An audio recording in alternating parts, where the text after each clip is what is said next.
quality corporate training meets powerful AI.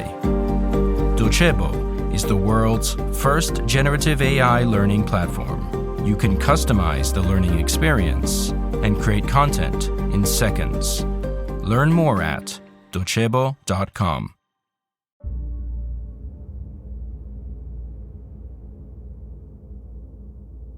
In the 33rd episode of the Italian version of this podcast, we imagine the tale of a financial operator who one day decided to give it all up and escape the crazy markets, traveling as far as possible from the stock exchanges of our planet. That meant traveling 34 million miles away from Earth all the way to Mars. He would spend 4 years on the red planet and then come back to Earth between fall 2019 and spring 2023. What would he see?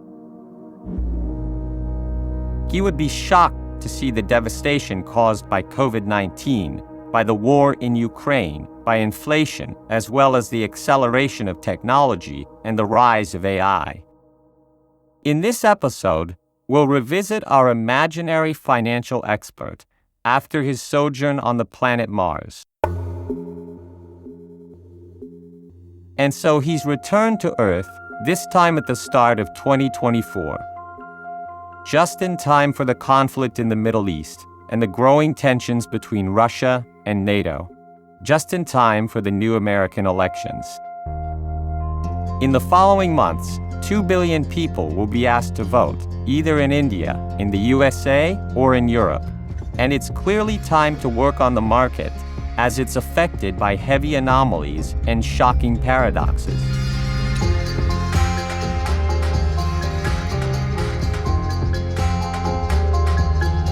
I am Guido Brera, and you're listening to Black Box, The Hidden Side of Finance, a podcast by Cora Media, sponsored by Docebo.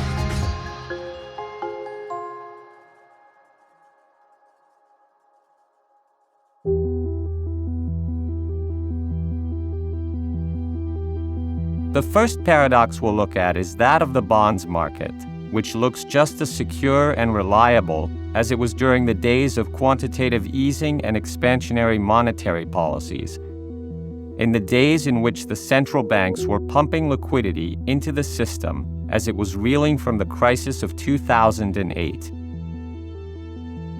This may appear counterintuitive because at the moment we're in the midst of the largest credit squeeze of the last 40 years, with a steep hike in interest rates.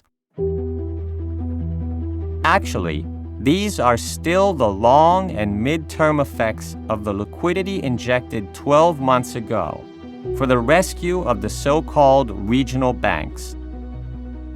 On March 9, 2023, California started to tremble, and with it the whole American continent.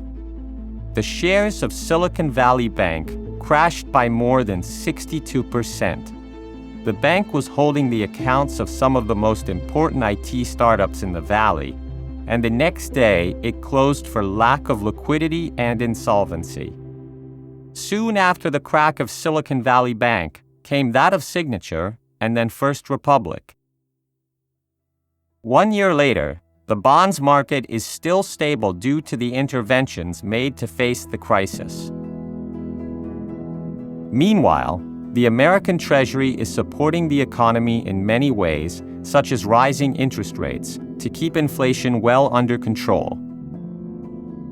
At this time, the USA is issuing the highest number of state bonds ever since the post-COVID emergency. From 2008 to today, American public debt has leapt from $10 trillion to $32 trillion. In other words, the USA has the largest debt in the entire world.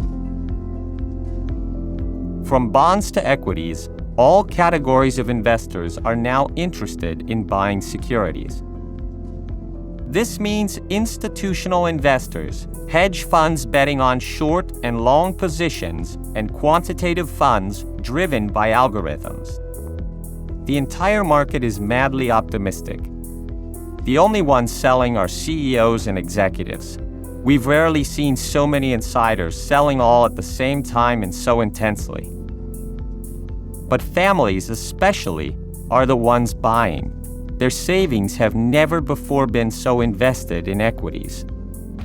To be precise, that's 35% of family budgets, the highest since 2000, and a true record.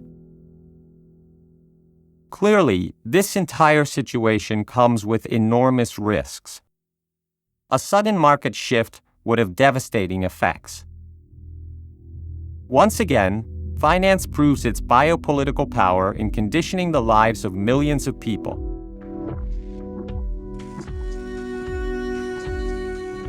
Last week, between Wednesday, March 20th and Thursday, 21st, Reddit, the DIY trading social media platform, went public with an initial public offering of $34 per share. The stocks went through the roof on Wall Street, and the platform immediately made a lot of money. Reddit's success might even be the start of a rise in the IPO market, which has been on the downwards since 2021. It also seems that Reddit could be added to a series of ETFs, or funds that invest in a group of newly listed companies. This would provide a diversified exposure to the initial public offering market. Prior to its IPO, Reddit started a strategic partnership with Alphabet to take advantage of AI's potential, improving the platform and allowing Google to train AI models off of community posts. It also seems that Sam Altman, CEO to OpenAI, made a large investment in Reddit, bringing him to control 9.2% of the vote on the platform.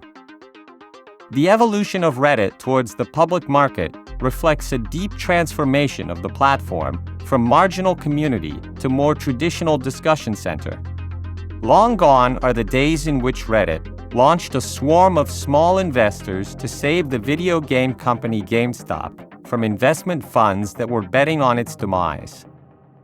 So, our fictional financial expert is back on Earth, and here he finds a planet racked by wars, suffering under the weight of several crises, and at risk of a devastating environmental emergency.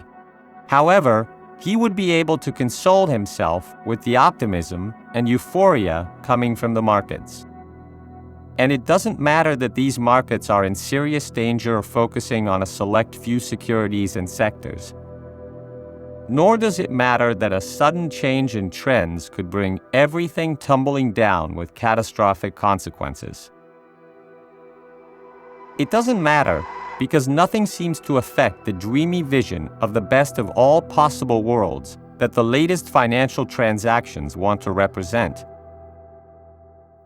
Politics divides, and finance unites. A snapshot of the USA in this election year presents us with a deeply divided country, strongly doubtful of Joe Biden's reconfirmation.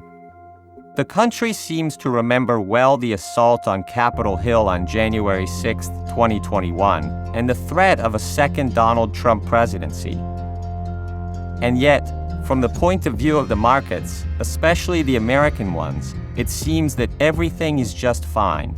Prosperity is just a step away.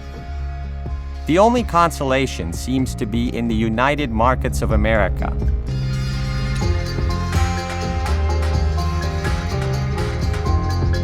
Black Box is a Cora News podcast, produced by Cora Media and sponsored by Docebo.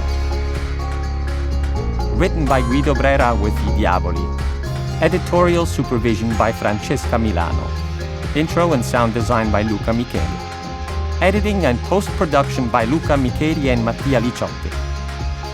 Production organization by Alex Piverengo.